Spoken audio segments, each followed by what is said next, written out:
What if I told you that one of the most powerful weight loss tools is something you're probably already doing or feeling guilty about doing? Napping. That's right. Your afternoon nap might actually be helping your weight loss goals, not hurting them. But here's the catch. There's a specific napping window that works, and if you get it wrong, it can actually make you gain weight instead.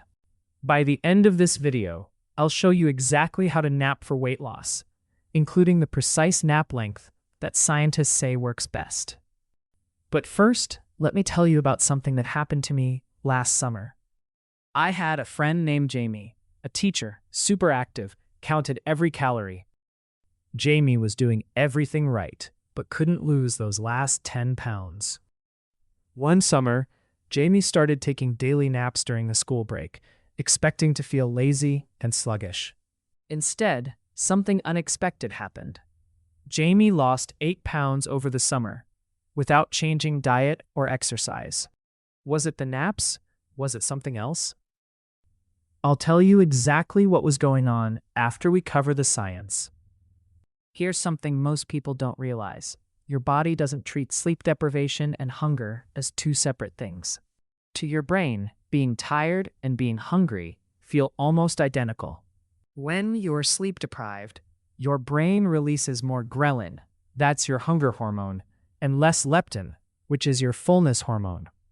In plain English, not enough sleep makes you feel hungrier and less satisfied after eating. Studies show that people who sleep less than 6 hours per night consume an average of 385 extra calories the next day. That's nearly an extra meal worth of food, just because you didn't sleep enough. Now here's where napping comes in, and this is where it gets really interesting. Scientists discovered that napping doesn't just make you feel better. It actually resets two specific hormones that directly control your weight. I'll tell you which two hormones in just a moment, but first you need to understand the napping mistake that almost everyone makes. Most people nap the wrong way. They lie down whenever they feel tired, sleep for however long feels good, and wake up groggy and disoriented. This is called sleep inertia, and it actually spikes your cortisol levels when you wake up. Remember cortisol, your stress hormone. High cortisol means your body holds onto belly fat and increases cravings. So a bad nap doesn't just leave you groggy, it can actively work against your weight loss goals. But a good nap? That's a completely different story. Research from NASA, the Sleep Foundation, and multiple universities has identified exactly what makes a nap beneficial for your metabolism. There are 3 nap types, and each one affects your body differently. The first is the power nap, 10 to 20 minutes. This is the sweet spot for most people. It boosts alertness, improves mood, and reduces cortisol without causing sleep inertia. For weight loss, this is the gold standard nap because lower cortisol means less belly fat storage and reduced cravings. The second type is the 30-minute nap. This one is tricky. You're just entering deeper sleep when the alarm goes off, which causes grogginess and a temporary cortisol spike. Unless you're seriously sleep deprived, this length is the one to avoid. The third type is the 60 to 90-minute nap. This is a full sleep cycle and can be genuinely restorative, but only if you're making up for serious sleep debt. For everyday use, this nap can disrupt your nighttime sleep, which ultimately hurts your weight loss efforts. Now, back to those 2 hormones I mentioned. A strategic 20-minute nap resets both ghrelin and cortisol simultaneously. Ghrelin, your hunger hormone, drops after even a short sleep period, which means you feel less hungry and have fewer cravings after a good nap. Cortisol, your stress hormone, also drops during a nap, which signals your body to stop storing fat and start burning it. One study found that people who napped for 20 minutes after lunch had significantly lower ghrelin levels for the rest of the afternoon compared to non-nappers. They also made better food choices in the evening, choosing more vegetables and protein over sugar and processed carbs. This is exactly what happened to Jamie. Jamie's summer naps were averaging about 20 minutes, perfectly timed after lunch, And those naps were quietly resetting hunger hormones every single day. But here's the thing nobody talks about. There's a way to make your nap even more powerful for weight loss. It involves a specific drink, and the timing is everything. I'll show you in just a second. But first, let's talk about when to nap. Nap timing matters as much as nap length. The ideal napping window is between 1 p.m. and 3 p.m. This aligns with your body's natural circadian dip, a biological drop in alertness that happens every afternoon. Napping during this window works with your body's natural rhythm, making it easier to fall asleep quickly and wake up feeling refreshed. Napping after 3 p.m. risks disrupting your nighttime sleep, which undoes all the metabolic benefits. And now for that secret weapon I mentioned. Here's one of the most underrated biohacks in sleep science, the coffee nap.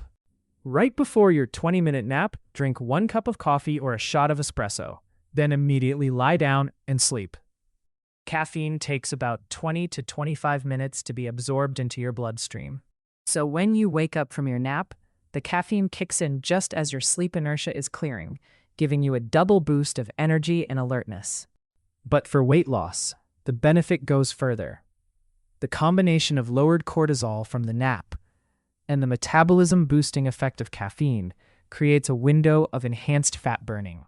One study showed that coffee nappers outperformed both regular nappers and coffee drinkers alone in alertness, mood, and metabolic activity. So how do you actually do this? Here's a simple napping protocol for weight loss. Step 1. Time it right. Aim for 1 p.m. to 2 p.m., right after your biggest meal of the day. Step 2. Keep it short. Set an alarm for 20 minutes, not a minute more. Step 3. Try the coffee nap. Drink a coffee right before lying down for a compounded effect. Step 4. Create the right environment. Even 20 minutes in a dark, cool, quiet space is more effective than napping on the couch with the TV on. Step 5. Be consistent. Like exercise, napping works best as a regular habit, not just when you're exhausted. One more important tip: don't feel guilty about napping. Many high-performing cultures, Spain, Japan, Italy, have built napping into their daily routines for centuries. Research consistently shows that cultures with regular napping habits have lower rates of obesity and metabolic disease. Remember Jamie, the teacher who lost 8 pounds over summer without changing diet or exercise? Here's what was really happening.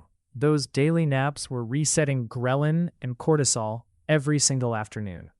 Jamie was naturally eating less in the evenings, not because of willpower, but because the hunger hormones were balanced. Energy was better, so evening workouts felt easier and more consistent. And better sleep quality overall meant better overnight fat burning. It wasn't magic. It was biology. The answer to does napping affect weight loss is a definitive yes, but only if you do it right. Too long, too late, or too randomly, and napping can work against you. Short, strategic, and consistent, it becomes a genuine metabolic tool.